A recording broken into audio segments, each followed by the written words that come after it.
Jeung siang, aduh, jeung sumping deui di Bageng Channel. Kali ini saya akan langsung terjun ke lapangan dikarenakan sekarang adalah musim penghujan dan jalan ini sangat rujit, makanya ya angklung-angklungan.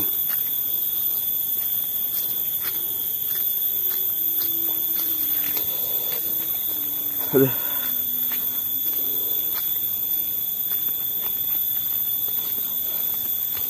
Dari awal tadi perjalanan cukup jauh ya dari lokasi kami, lokasi awal kami.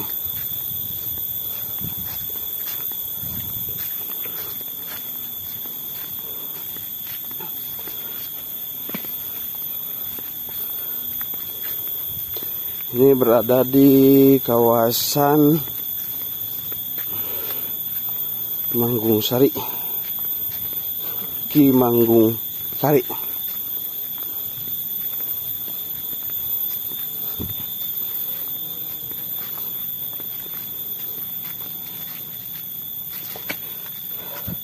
Duh, rasa rodotan.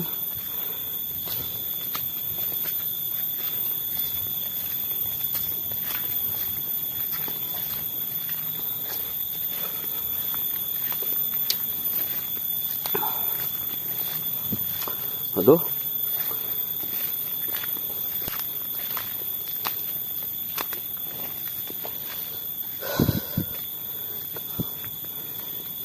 Kali ini saya akan langsung pengungkapan sejarah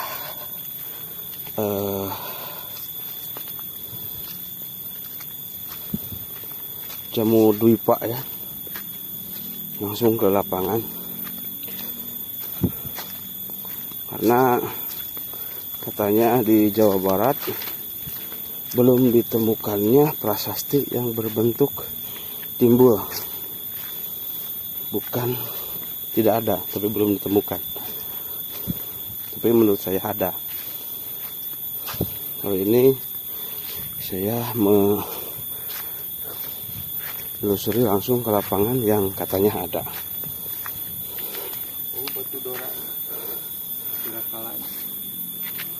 Mana? Oh, di sini katanya ada batu dua ya, mengapit jalan Kencakatuhu. Sekarang sudah tidak ada. Sekarang sudah tidak ada. Batu dua raka. Ini salah satu ciri khas dari sebuah kebuyutan masa lampau. Ini batu balai. Itu balai. Dan di sini tidak ada pemukiman. Tidak ada pemukiman juga, ini jauh dari perkotaan.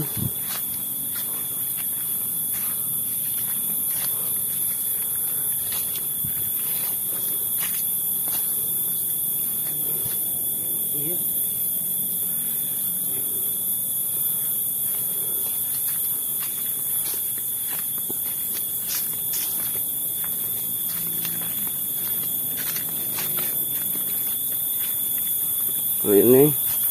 Ini kira-kira udah memasuki kawasannya, areanya.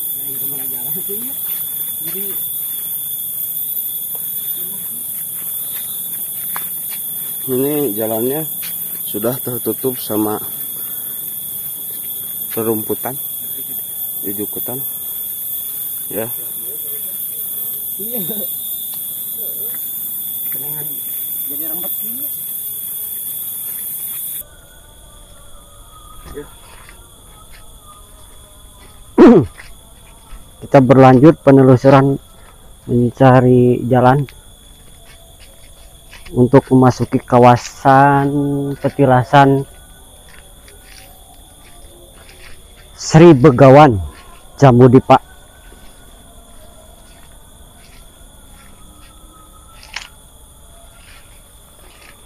Sampurasun.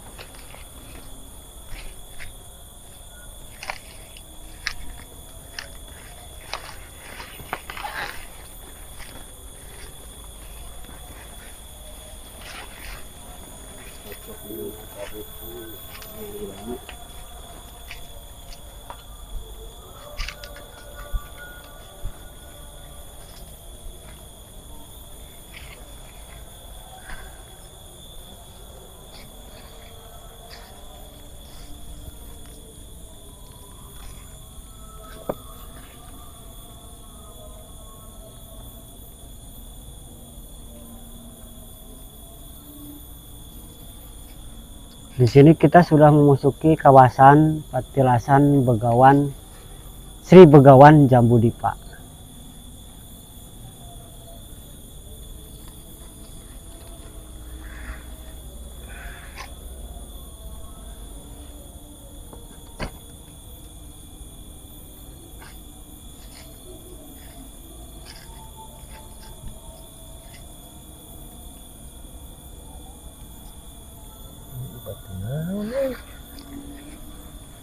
Diperkirakan petilasan Sri Begawan Jambu Dipa adalah sebuah kabuyutan di masa lampau sekitaran 7000 sebelum Masehi. Walaupun sekarang di tempat ini dibuat petilasan seperti makam yang bernisan 2 dengan struktur atau ciri khas utara selatan, ciri khas muslim, pekuburan muslim.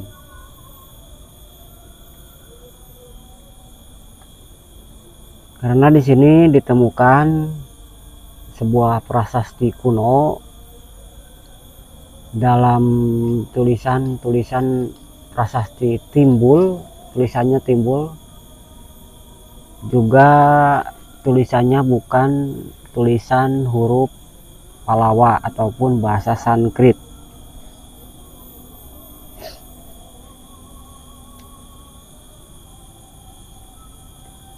Diperkirakan disinilah terjadinya peradaban kuno pada zaman 7000 sebelum Masehi.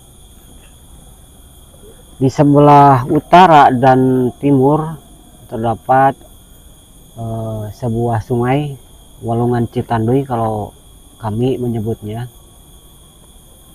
Karena salah satu ciri khas kabuyutan versi dahulu itu kabuyutan harus dilengkapi dengan moda transportasi yang pada zaman dulu itu diutamakan lewat jalur air. Karena kalau lewat jalur darat sangat banyak tenaga yang harus dikeluarkan dengan cara babat alas untuk membuat suatu tempat, dan peruntukan moda transportasi sebelumnya juga harus ada jalur-jalur untuk sampai ke tempat kabuyutannya. Salah satunya melalui jalan sungai, melalui moda transportasi air.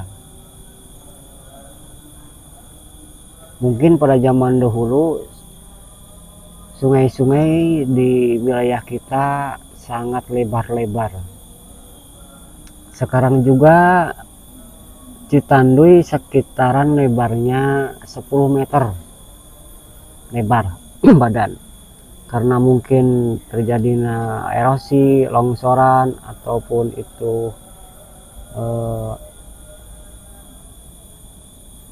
peninggian dasar sungai, ya terjadilah yang seperti sekarang, sungai-sungai menjadi kecil dan dangkal. pendangkalan sungai akibat dari erosi, banjir, longsor atau apapun itu bencana alam.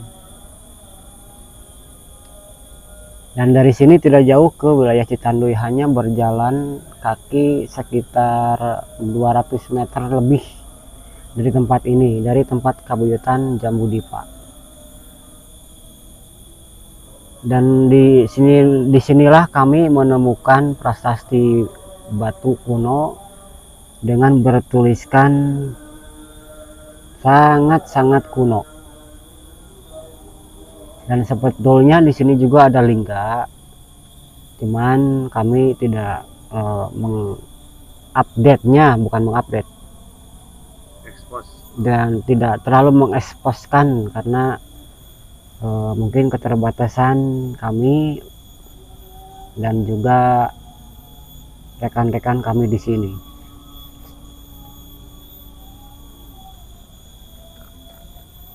Dulu sebelum masuk ke wilayah ini dimungkinkan ada dorakala. Dorakala itu bisa merupakan ciri untuk masuk suatu wilayah. Bisa dengan dua buah batu berpasangan kiri kanan, bisa juga dengan pasangan dua buah pohon yang sama, bisa juga itu. Dorakala adalah ciri masuk pintu gerbang. Kalau sekarang itu kalau di Pasundan Sabanda Sariksa. Ada juga yang bukan menceritakan, yang mengatakan itu adalah kaca-kaca.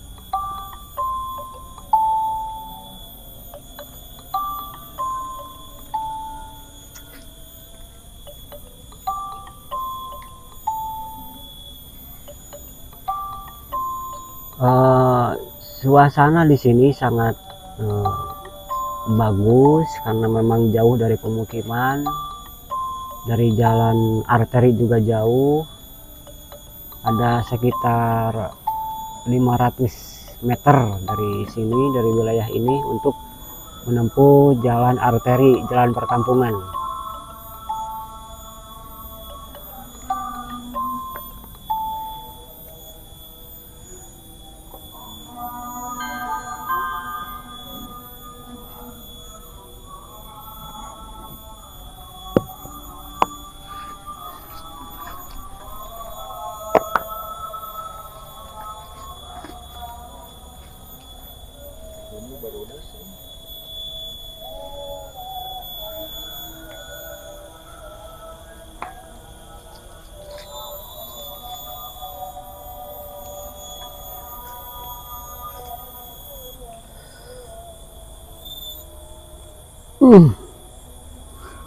Bisa ya kan?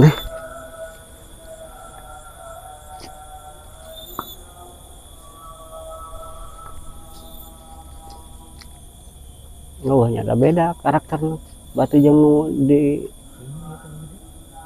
jadi itu beda karakter batu. Yang di jen prasasti yang iya beda.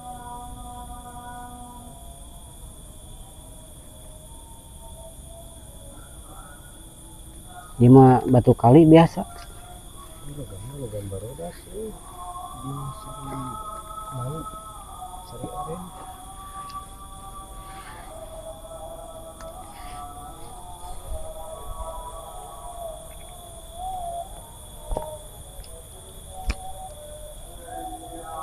Dan disinilah kami menemukan prasasti Jambudipa, prasasti Kali Citanduy.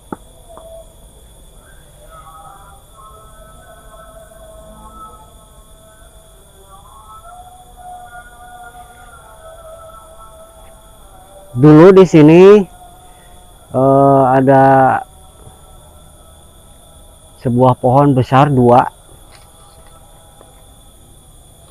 Di wilayah sini ada dua buah pohon besar. Kalau tidak salah itu pohon kiara.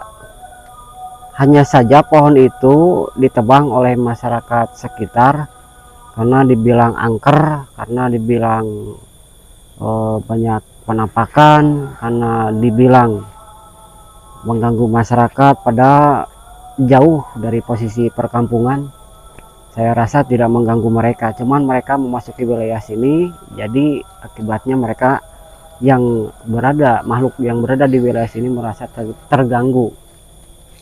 Dan pada akhirnya para sesepuh wilayah sini berembuk dan berusaha untuk menebang pohon kiara yang kalau nggak salah itu dulu di sebelah sini dan sebelah sana. Ditebang oleh 5 orang penebang pohon. Dengan susah payah akhirnya pohon itu tumbang, kedua-duanya dalam waktu yang tidak bersamaan. Dan tidak lama dari sesudah menebang pohon itu, 5 orang yang menebang pohon itu meninggal dengan tidak secara langsung. Itu salah satu histori yang berada di sini. Dan untuk wilayah sini pada zaman dahulu kala itu sering terjadi keanehan yang dirasakan oleh masyarakat. Suka terjadi masyarakat yang meninggal mendadak, seringkali beratus-ratus tahun mungkin. Bukan pemaparan dari saya, itu cuman folklore, cerita dari masyarakat. Dan ada juga seringkali terjadi ibu-ibu wanita yang hamil dalam waktu 8 bulan atau 7 bulan lebih melahirkan yang harusnya waktunya melahirkan. Ketika waktunya mau melahirkan, janin di dalam perutnya tiba-tiba hilang. Dan itu bukan hanya satu kali, bukan hanya seseorang yang mengalami seperti itu, kejadian tersebut yang memang bisa disebut di luar nalar, di luar medis, walaupun bisa diterima oleh keilmuan para medis. Hanya saja sering terjadi di wilayah setempat, kampung-kampung yang dekat dengan wilayah sini. Zaman dahulu mungkin terakhir terjadi sekitar tahun 2009. Nah, terakhir terjadi ibu-ibu yang mengandung mau melahirkan 1 bulan lagi, 1 bulan setengah lagi, tiba-tiba janinnya menghilang. Saya pernah berdiskusi, bertanya langsung kepada pelakunya, bukan pelaku, korban, kepada korban, apakah benar kamu, kebetulan beliau itu teman saya, apakah benar kamu hamil dengan secara normal? Dia bilang iya betul. Apakah kamu sering ke bidan untuk memeriksa kehamilan kamu? Iya betul. Ah, tidak mungkin kalau hilang secara mendadak. Ih bener da abdi ge samemeh menghilang eta leungit jero beuteung teh da ka bidan heula, kata beliau, karena kami orang Sunda di sini. Dan kata medis juga, di dalam perut, di dalam rahim ada janin, dan ketika mau melahirkan janin tersebut hilang secara mendadak. Nah, itu terakhir terjadi kalau tidak salah 2009. Saya bertanya langsung kepada beliau, teman saya, dan saya juga bertanya langsung pada penguasa yang ada di wilayah sini, dan itu memang dialah pelakunya. Setelah bermediasi dengan cara meditasi, yang pada akhirnya beliau mengabulkan kehendak saya, kehendak kami, kehendak mereka, kehendak Tuhan Yang Maha Esa, untuk tidak mengambil nyawa-nyawa lagi di daerah sini. Walaupun terjadi, kalau bahasa Sunda mah pacegerogan heula, parareo omong, dengan makhluk Allah yang lain yang di alam sini, alam sana, tapi di alam kita juga, di alam dimensi lain. Beliau bilang, saya pingin nyawa bagaikan buah caruluk. tumbal bagaikan buah caruluk. Buah caruluk itu buah aren, tangkal kawung bubuah teh caruluk anu ranggeyan teh loba, bisa teka hitung eta simbol. Buah aren berbuah itu sangat banyak sekali untuk simbol pemaknaan bahwa dia itu menginginkan nyawa yang begitu banyaknya untuk dijadikan tumbalnya dia, untuk dijadikan temannya dia, untuk dijadikan makanannya dia. Dan ketika saya bermediasi dengan teknik meditasi saya, dan akhirnya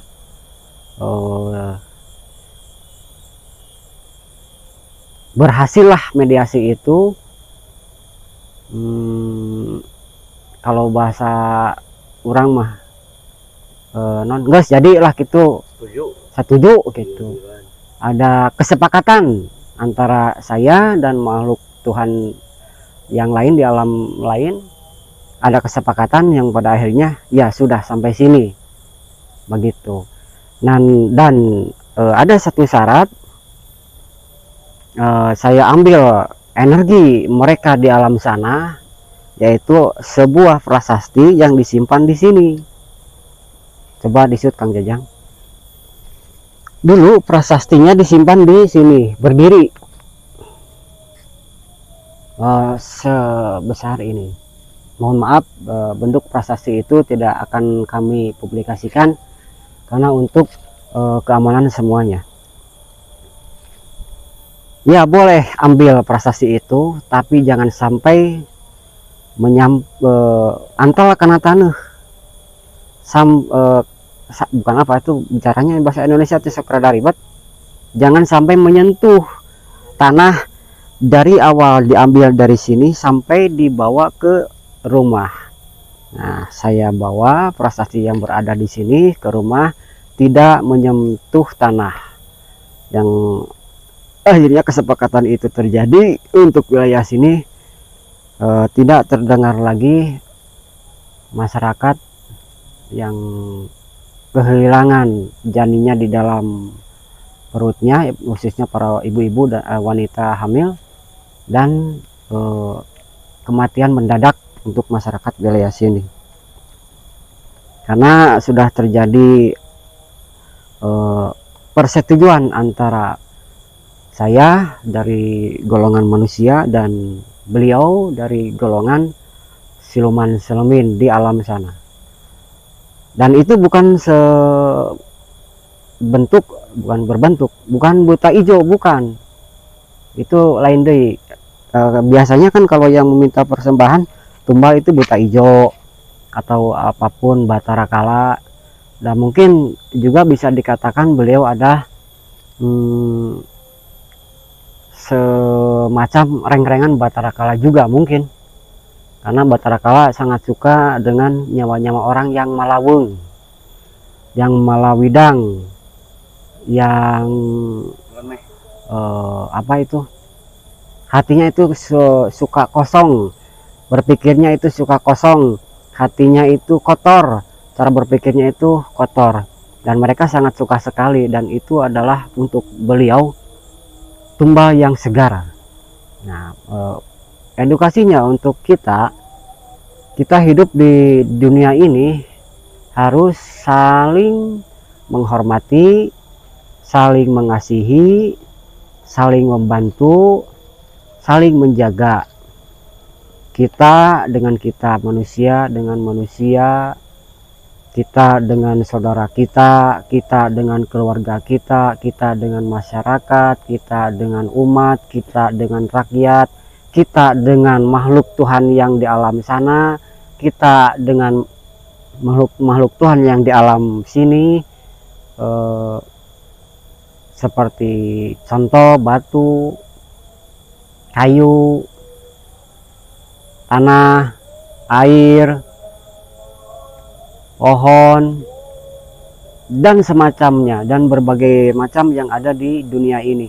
Kita harus saling menyapa dengan rasa. Bukan artinya kita bicara pada pohon, walaupun boleh kalau paham bicara dengan pohon. Merasakan apa yang dirasakan makhluk Tuhan yang lain. Kalaupun kita dianiaya seperti kita menganiaya sebuah pohon, dan pohon itu adalah kita, bagaimana rasanya? Ya seperti itu contoh-contohnya. Maka dari itu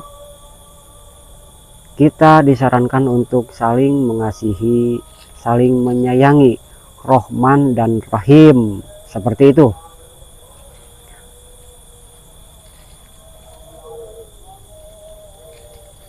Barangkali saudara-saudara tidak paham dengan kata-kata yang saya bicarakan.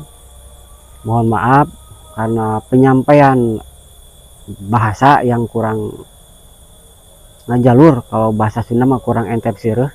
Mohon dimaklum saja. Dan ini wilayah Petilasan Kabuyutan Jamudiva adalah wilayah yang sangat-sangat disakralkan dan juga bisa dibilang wilayah yang sedang dicari oleh para ilmuwan dan budayawan dunia, yang pada istilahnya adalah di manakah sejarah bangsa Atlantik, di manakah sejarah bangsa Lemurian, peradabannya pada zaman itu di wilayah mana. Dan disinilah salah satunya peradaban Java Dwipa. Dan inilah petilasannya di wilayah sini, dan sebelah sana ada Sungai Citanduy yang besar, mengalir sampai ke daerah wilayah mana itu, Kang? Sampai membelah wilayah jalur Priangan. Kalau untuk jalur Sunda dan Galuh ada Citarum, dari Galuh ke sana ada juga jalur Sungai Citanduy sampai ke wilayah laut ke sana ke Cilacap. Dan menurut kami disinilah Tarajuna Java Dwipa. Kenapa saya bilang begitu? Wilayah Jambudipa, kalau kami bicara Jambudipa, ini berdekatan dengan, coba disut untuk Gunung Sawal mungkin kelihatan.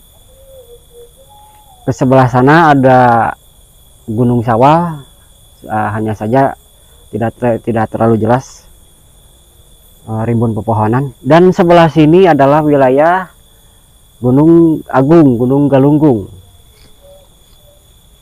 Sebelah kiri saya di sana ada Gunung Cakrabuana untuk wilayah Pager Ageng. Dan untuk sebelah kanan saya, sebelah sana terus ke selatan ada gunung-gunung yang wetan Semenggirul, itu Ciremai selatan, tapi seolah-olah mengarah ke timur. Ada Gunung Ciremai, Gunung Sawal, Gunung Cakrabuana, Gunung Galunggung. Dan untuk sebelah selatannya Gunung Raja. Jadi untuk wilayah Taraju Jamudiva, untuk prediksi saya, disinilah pusat peradaban Java Dwipa. Karena apa? Disinilah kami bersama tim menemukan prasasti, dan tulisan prasasti itu bukan berbentuk aksara Sansekerta dengan tulisan Palawanya. Mungkin lebih jadul, lebih kuno dari tulisan itu. Dan mohon maaf sekali lagi, kami tidak bisa untuk mempublikasikan prasasti itu untuk keamanan. Karena di situ ada satu kalimat mantra aji yang bisa juga baik dan bisa juga tidak baik. Saya mohon maaf.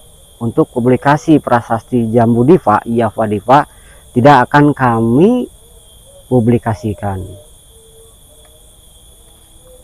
Begitu hebatnya leluhur kita pada zaman dahulu membuat suatu peradaban, membuat satu kehidupan pada masa lampau dengan ciri-ciri kearifan lokal dan budi pekerti yang luhur dan berguna sampai sekarang untuk menjadi edukasi untuk teman-teman, saudara-saudara, dulur-dulur, baraya-baraya Sabuana. Baiknya dikaji lebih bagus, lebih apik supaya bermanfaat untuk sekarang dan masa depan. Ada kajian-kajian khusus untuk pencarian ilmu atau juga identifikasi lokasi edukasi ajaran-ajaran leluhur.